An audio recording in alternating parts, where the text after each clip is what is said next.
What's going on, everybody, and welcome to the Other Side of the Firewall podcast, where we talk about the latest and greatest in cybersecurity news, as well as we highlight those movers and shakers and glass ceiling breakers, those people of color who've made it to the other side of the proverbial firewall. My name is Ryan Williams, and as always, I'm joined by Shannon. What's up? What's up? What's going on? Welcome to Monday's episode. So we're coming off a little bit of a break for the 4th of July weekend. I was traveling, so we put up Kevin. I always mess with his last name the first time. Apollinario, I think is how you pronounce it, man. But it was a great interview. Hopefully you guys enjoyed it. I'm going to try to keep one in reserve in case we ever have to take another break, which I say that we do that like at least 2-3 times a year with timing's sake. But I got a lot of good interviews coming up. So definitely want you guys to continue to tune in. But without further ado, I'll give it to Shannon. All right, everybody. This article is actually from federalnewsnetwork.com, written by Kurt Sanger, and is titled "Private Sector Must Proactively Accept White House's Invitations on Cybersecurity." So a few months back, I want to say it was like March timeframe, the White House, they wrote the National Cybersecurity Strategy, right? And so what it is it's a guidance for federal officials on how they're going to handle things when it comes to cybersecurity, right? So this current administration is doing very good when it comes to addressing cyber, and it could be out of necessity, right? They had COVID that made it one of those things where it was a necessity for them to kind of address this, but what they're trying to do here is they're trying to, so the federal government realizes that there's a lot of innovation to be had when it comes to these private companies, right? So they want to get them on board. They want to let them have a seat at the table, but they're telling them get in early to have a seat at the table so you can help with some of these things that the federal government is going to do when it comes to working with the civilian sector, right? So they're going to have them dealing with some legal and regulatory things, and they're going to have them helping with different topics like development of regulations, protecting networks and systems, prioritizing those associated with critical infrastructure, which we've seen a lot of these last couple of years, right? People putting gas in bags and whatnot. We're not trying to go back to that, right? Criminal and national security investigations, information sharing, incident response, a bunch of things, right? There's a bunch of them to name, but they're trying to get them to come in and get a seat at the table, right? So I like that they're expanding on this, right? Because the national cybersecurity, what was it called? National Cybersecurity Strategy that they came up with, that initiative. They just came out with it this year, and it's not that long. I think it's only like 35 pages or something like that, but it goes into different things that they want to address going forward. And again, they know that the private sector is innovative, right? Now, mind you, in the private sector, they're more motivated by profit, right? Like for them to do things. And with the federal government, that's not the case. It's to provide for different, I don't want to say services, but I guess services, Department of Defense, Homeland Security, things of that nature, for protection of the American citizens, right? So, but they can still go hand in hand, right? So even though the federal government is not trying to make money, these companies have gone and done these things to keep themselves profitable that help and guide the same way, right? So I like that. I like that this is something that they reached out to them and did that, right? Like they could have just been like, all right, we're gonna do our own thing over here. You guys do your things over here, and we'll just make you, if you want to work with the federal government, which they have already. They said if you're going to work with us, these are the things you need to do, right? Especially when it comes to critical infrastructure. We actually did a story on that. I can't remember the time frame. I don't know why, but it was a little over a month ago. I want to say maybe 5-6 weeks ago, something like that.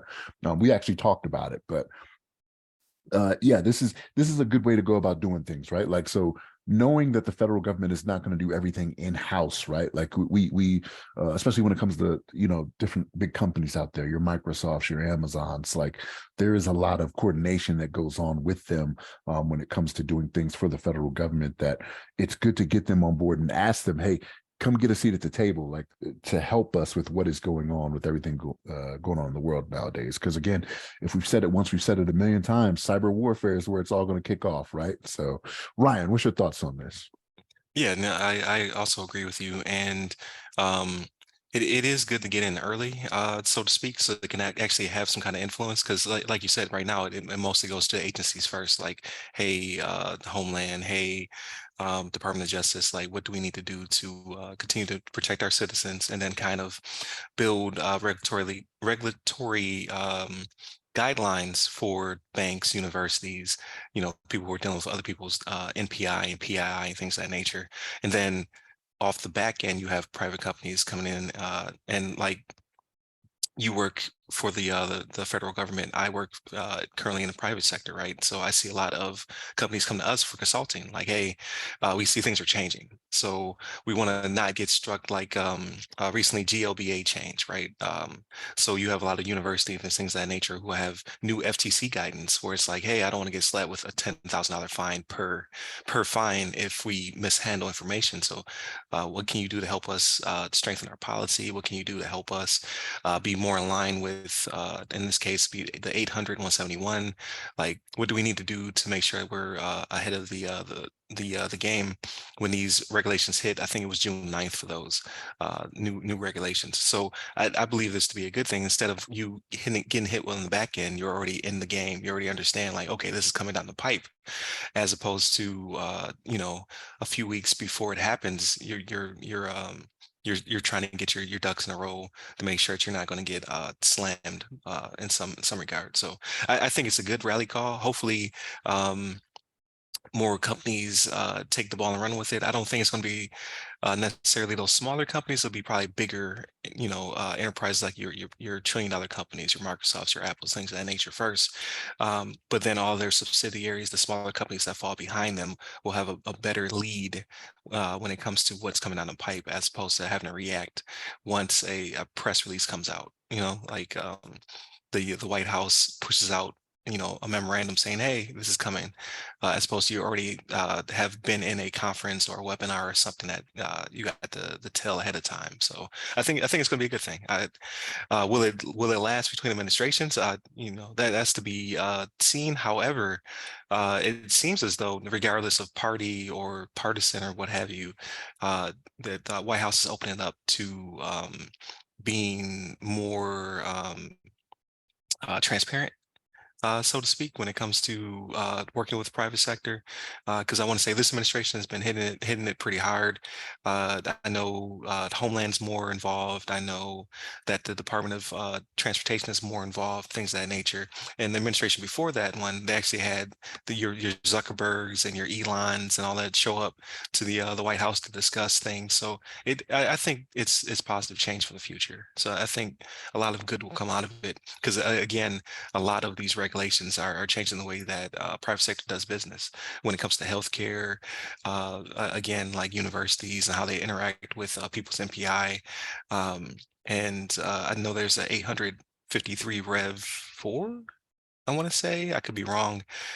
Change coming up. There's a FISMA rules change coming up. Like there's lots of stuff coming down the pipe. So it'd be good to get ahead of it.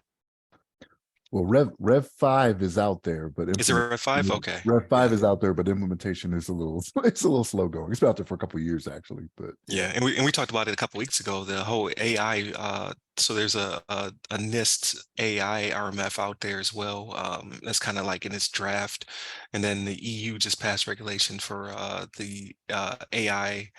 I keep wanting to make it more complicated than it is. I think it's just called like the AI regulation or something like that. yeah, it's like Artificial Intelligence Act or something like Yeah, that. there you go. Yeah, it's very simple AI Act that just passed, and then that's going to impact the world, right? Because like when the EU pushed GDPR, it impacted everybody as well. Like, we're no longer the internet's opened the world up, right? So like we're even if you don't have specific EU business, you probably have EU customers. So then this is going to impact you. So yeah, it's just good to have that full transparency and then have them weigh in as well, because you have companies right now trying to figure out like how we're going to implement AI. And oh, by the way, now there's new laws and regulations down the pipe as well. So whatever we've already implemented may have to be adjusted, or there may be a chance to push back to the government and say, hey, no, we want to do things this way, or we feel this to be more secure, or we can make advances in this direction if you would ease up here, right? So then they have the ability to lobby. So we'll see. So you actually brought up a point I want to hit on as well when you're talking about the $1 trillion companies getting in on this early, but you kind of mentioned the mom and pops, right? And my hope is that they don't. I don't want to say like push them out, but I'm hoping they don't make it too prohibitive to where they just can't keep up, right? Because like I've seen that before in Congress, actually, where they'll do this sometimes. Like they'll make a law that they know the little, hotels can't keep up with, right? Like, hey, you have to have this, and this. Well, a small chain can't keep up with that, but your Hiltons and your Marriotts can. You know what I mean? Like stuff like Right. that. I'm hoping they don't go that route. I want it to be, and again, you do have to keep safety in mind, right? Like cybersecurity in mind when you do these things. But I'm hoping it's to a point where even the smaller companies, right? Some startup uh, with someone who it could be me and you, Ryan, starting up our own cybersecurity company, you know what I mean? Like we could still get on board, you know what I mean? When Williams Tynes There cyber you go. comes up or whatever, you know what I mean? So like we can keep up with the rules as they are, right? And you don't have to be one of these $1 trillion companies, you know what I mean? I think Apple's about to hit 3 trillion or something like that now, right? Or I thought I Something crazy. unbelievable. Yeah, Yeah. yeah. So like you shouldn't make it to where they can't keep up as well because they do have something to offer, right? It's kind of like diversity. Get everybody in the room, right? Yeah. Big guys are thinking at this level, but you got the little guys down here that are like, well, hey, here's something you've probably forgotten about since you started up in 1978, Right. Microsoft. You know what I mean? So, but yeah, that's a good. You brought it up, and you brought it up real quick, and it made me think. I was like, yeah, I know that does happen sometimes where little guys get priced out or rules become too prohibitive for them to Right. That's very true. So hopefully, it's going to be open, transparent, and everybody will be able to get a seat at the table when this starts to happen more frequently. Because I mean, at the current pace that we're at, like we're already behind, especially with the AI stuff, right? So we can't really, hopefully, we can't really push people out, even though Microsoft has this Copilot and all that other good stuff coming down the pipe. So we'll see. I mean, if they want to continue to grow and become multi-trillion dollar companies, that's where acquisitions come from, right? And like you can't necessarily grow those within. Though those that's a company who has people who are thought leaders or trendsetters or what have you that get acquired, which kind of sucks. But I mean, it's the way things are like Williams and Tynes, like they can buy that. They want to buy that for $1 trillion, go ahead. But we will see as things continue to come down the pipe. But no, I think it's a good conversation. This could actually have been a discussion, but I don't know. Like this week has a lot of good topics, so definitely continue to tune in. So Monday and Tuesday are topics. Wednesday's discussion.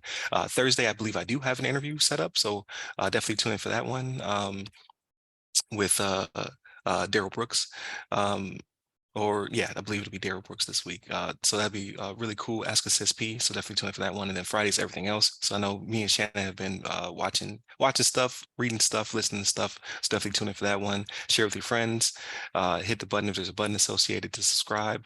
Hit us up on all of the sites that go by our name. You can me personally. I'm at RyRy Security Guy. That's RYRY Security Guy. I am on LinkedIn, Clubhouse, Twitter, and Threads. There it is. I'm new. So stay safe, stay secure.